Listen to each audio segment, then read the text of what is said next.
It all started 36 years ago when he starred as Boetie in the 1984 film 𝗀𝗶𝗴𝗶𝗴𝗆 gaan border 2.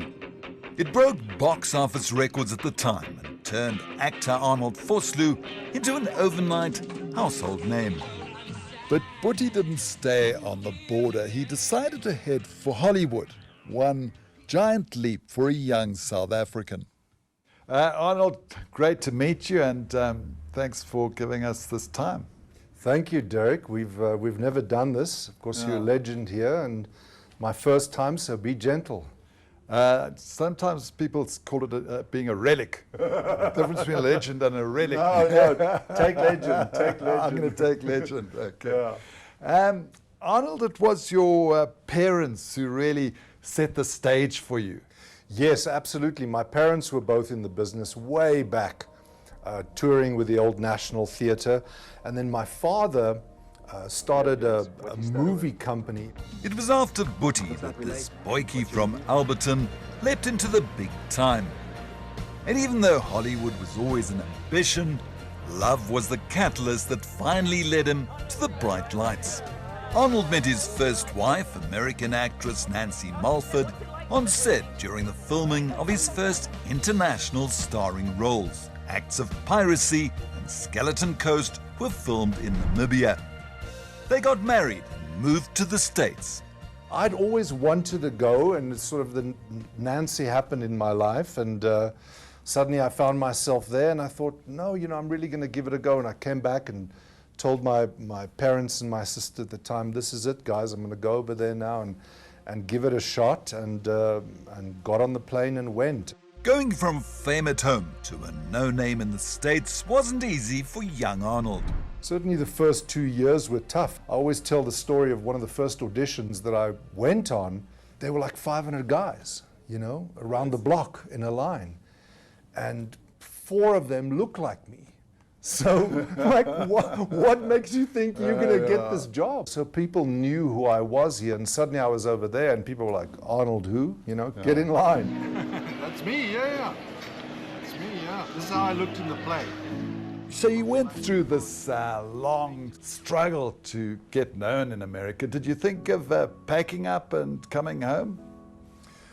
When I was working in America, and there were bleak days where I just didn't have anything, no job for 3 months, I would sometimes think about coming back, but then something, and I don't know what it is, once again it's ego or madness, where you just sort of say, no, the hell with it, I'm gonna spit in their faces, I'm gonna vanquish them, I'm gonna do this. Ironically, a play called Born in the RSA that toured the United States gave Arnold his first big break. That's where he was spotted by a major agent and signed up backstage. I remember calling my late father Dion and saying, hey, I just booked this job, and I'm gonna stay and do the job in New Orleans. And he was like, no, we miss you, you gotta come back. And I was like, well, Dad, I think they're gonna pay me like $60,000 or whatever the amount was 20 years ago. There was like a silence on the line. My father's like, ek dink jy moet bly in die film doen. You should stay and do the movie. Arnold staked his claim in Hollywood. First big break came when he starred as the bad guy in the 1993 film Hard Target. His ability to play challenging parts caught the eye of the film's producers, who got in touch a few years later and offered him the role of a lifetime as the baddie 𝗀𝗵𝗶𝘀𝗶𝗴𝗆 in The Mummy. The Mummy movies were so big. I mean, even to this day, it's amazing to me how popular and how big those 2 films were. The Mummy became one of the most successful movie franchises at the time, taking more than $1 billion at the box office and spawning a host of sequels and spin-offs. Did they set you up financially? Yes, absolutely. They set me up financially. Once films make their money back, you share in the profits. And those 2 Mummy movies made over $1 billion. And even to this day, some mother or father would come over to me and say, are you the Mummy? And I'd say, yes. And then they'd say, I'm so sick of your face. I see that movie 4 times a weekend. My kids watch it over and over and over, and I'm sick of your face. To Today, Arnold has more than 90 film appearances under his belt, several awards, and has played opposite some of the biggest names in entertainment, including Al Pacino, Kiefer Sutherland, and Leonardo DiCaprio.